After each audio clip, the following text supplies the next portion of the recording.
Je veux parler d'un phénomène que je vois monter dans la francophonie.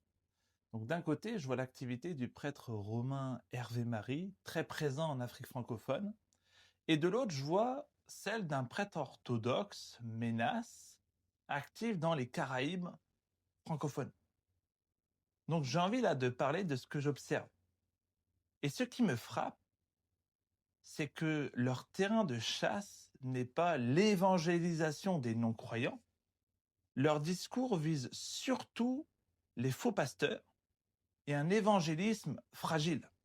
Fragile parce qu'il manque du catéchisme protestant historique, fragile parce qu'il est parfois corrompu par le spectacle, par des faux miracles, mais ça, on peut aussi le retourner contre les Romains et les orthodoxes, qui en fabriquent aussi pas mal de faux miracles.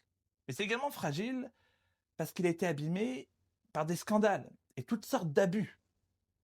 Et là, ils arrivent avec une promesse implicite: tu es déçu, viens chez nous. Ici, tu auras une autorité, une structure, une tradition. Et je ne dis pas que Rome et l'orthodoxie sont alliés théologiquement.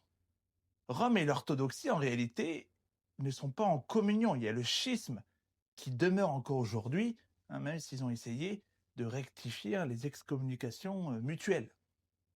Ils ne sont pas forcément aussi amis que ce qu'ils prétendent en réalité. Il y a une stratégie.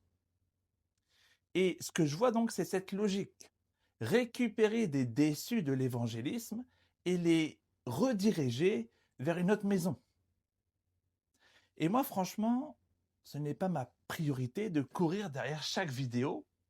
Je crois que le vrai remède à un évangélisme faible, ce n'est pas un changement d'étiquette. C'est une réforme en profondeur, un retour à la parole de Dieu, à une doctrine claire, à des confessions et des catéchismes historiques que nos pères ont déjà formés, une discipline réelle, une piété simple, un retour à un évangile pur. Alors oui, je répondrai ponctuellement quand c'est nécessaire, surtout si ça aide certains protestants, donc dites-le moi dans les commentaires. Mais ce n'est pas pour faire des débats d'influenceurs. Ça sera surtout pour protéger les consciences, exposer les mécanismes et rappeler les fondements bibliques. Alors je termine avec une image. Quitter un évangélisme malade pour se réfugier sous une autre autorité, ce n'est pas se réformer, c'est changer d'abri. Ce n'est pas un changement de médecin. En réalité, c'est simplement un transfert de problèmes. Notre médecin, c'est Jésus-Christ. Notre règle, c'est les Saintes Écritures. Et notre besoin, c'est une église affermie, pas un transfert vers un autre toit.